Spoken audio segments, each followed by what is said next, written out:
I found an indicator that is dangerously accurate, and as you can see, it works amazingly. One day, while searching the internet for what I hoped would be the best indicator out there, I encountered skepticism. Many would argue that there's no indicator that can truly work that well, and they'd probably be right. I checked indicator after indicator, each one promising huge gains, but when I backtested them, they were all complete failures. I felt pretty depressed, as though I were being lied to by these indicator creators, who promised massive returns while I just kept getting my stop-loss hit. After hours of searching, I stumbled upon one indicator that seemed somewhat promising. I added it to my chart, expecting just another mediocre tool. But upon reviewing the chart history, I was blown away by its accuracy. It was doing a surprisingly good job of identifying where trends started and ended. My excitement grew, as I thought I had discovered a gold mine. However, upon closer inspection, I noticed some issues. The indicator performed spectacularly well when the market was trending, but faltered in sideways conditions, generating false signals and reducing its win rate. I realized I needed to redesign the indicator to enhance its performance. The first step was to adjust its settings. You'll need to get on TradingView. I'll leave a link in the description. Go to your chart and click on Indicators. Search for the EMA trend meter and select it. Click the little gear icon to enter the settings menu. One of the main reasons this indicator was inaccurate was due to its sensitivity. It would trigger buy or sell signals from minimal movements. To ensure we only enter trades when there's a greater chance of a trend occurring, we need to raise the default settings. Change the EMA baseline to 13, the EMA fast to 21, the EMA medium to 34, and the EMA slow to 55. Then, go to the Styles tab and uncheck the Shapes box. Voila! Your indicator is now more accurate. However, a significant issue remains. Although we made the indicator less sensitive to reduce false signals, it still produces signals during consolidating markets, where indicators generally underperform. After extensive research, I found a solution. To add an additional layer of analysis, include the Stochastic Momentum Index.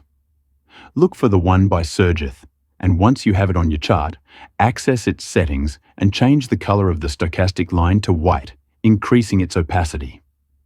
Now we have two indicators, one for identifying trends and another to help us avoid consolidating markets. So, what's the strategy? First, select a time frame. This indicator can be effective across various time frames, but from my backtesting, I found it works exceptionally well on higher time frames. I suggest using the 1 hour, 4 hour, or daily charts. For this video, we'll use the 4-hour chart. The strategy is straightforward.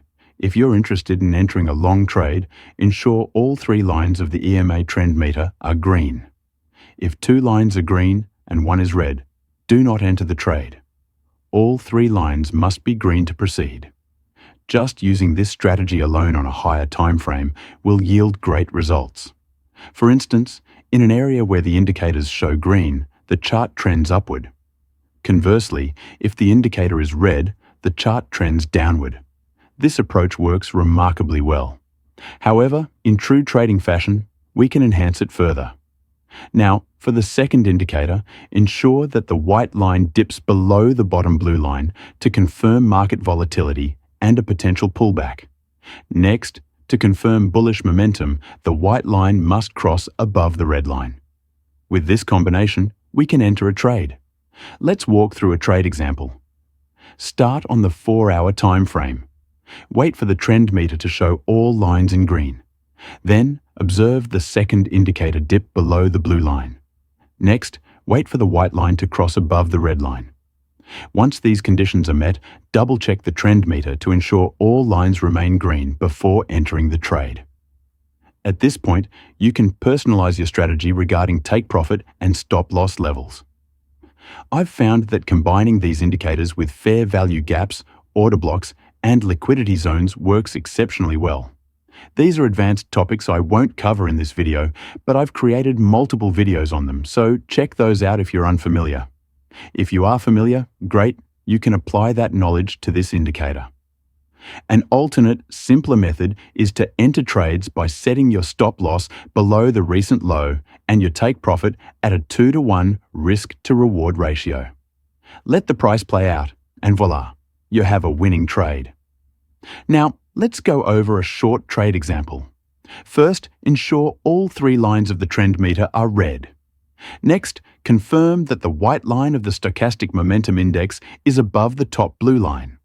Then, ensure the white line crosses below the red line while checking the trend meter to confirm it's still all red.